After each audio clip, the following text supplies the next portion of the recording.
Hey everyone, welcome back. तो पिछली video में हमने 25 रूल्स कंप्लीट कर लिए थे हमारी टॉप 120 इंग्लिश ग्रामर सीरीज का।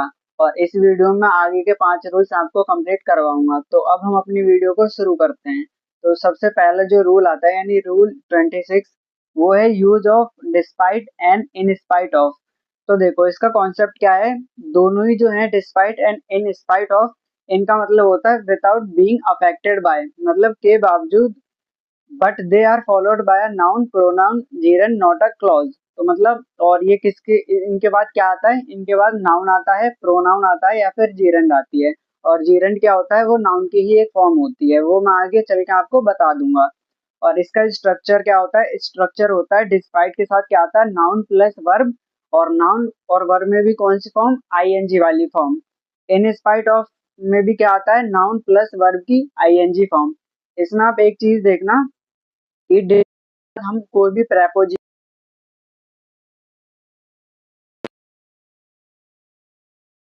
इसलिए वहां पे गलती हो जाती है। तो आपको सिर्फ यही याद रखना है कि इन स्पाइट के बाद ऑफ का यूज होता है, डिस्पाइट के साथ ऑफ का यूज नहीं होता है। तो आई होप आपको ये रूल समझ आ रहा होगा।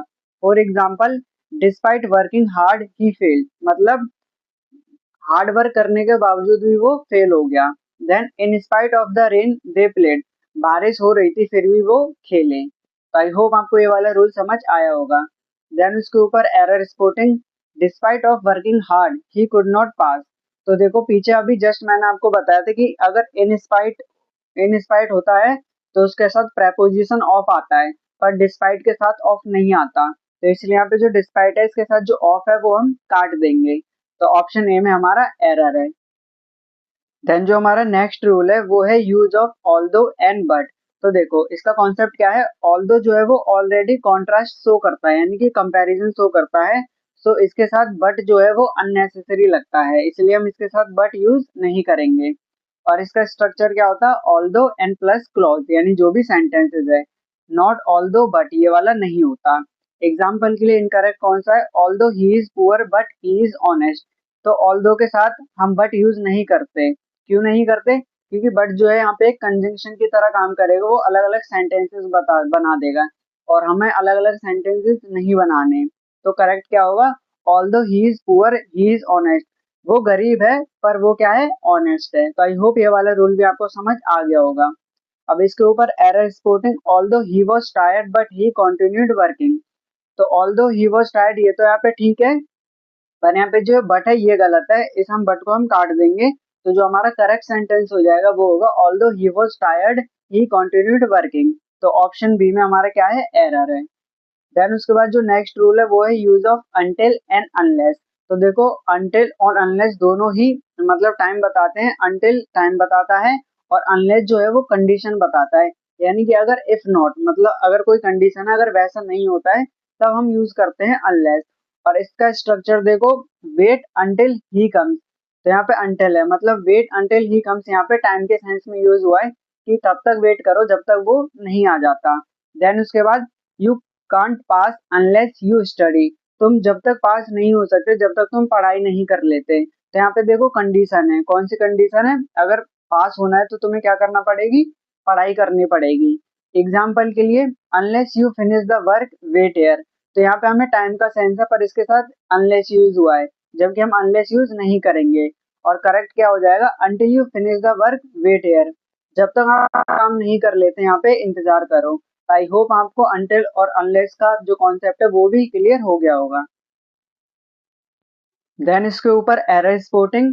तो एरर स्पॉटिंग है, until you do not work hard you can not succeed. तो देखो यहाँ पे ये बताया गया है, यहाँ पे एक कंडीशन रखी गई है कि जब तक आप हार्ड वर्क नहीं करते तब तक आप सक्सीड नहीं हो सकते, यानी कि आपको सफलता नहीं मिलेगी जब तक आप मेहनत नहीं करोगे।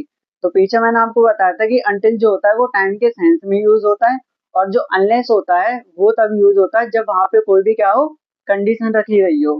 तो इसलिए हम यहाँ पे अंटिल जो है उसको काट देंगे और क्या यूज करेंगे, हम यहाँ पे यूज करेंगे अनलेस। तो ये जो अंटिल ऑप्शन ए में वैसे हमारा एरर है, और अगर इसको हमें करेक्ट सेंटेंस बनाना है तो हम यूज करेंगे unless you do not work hard you can not succeed.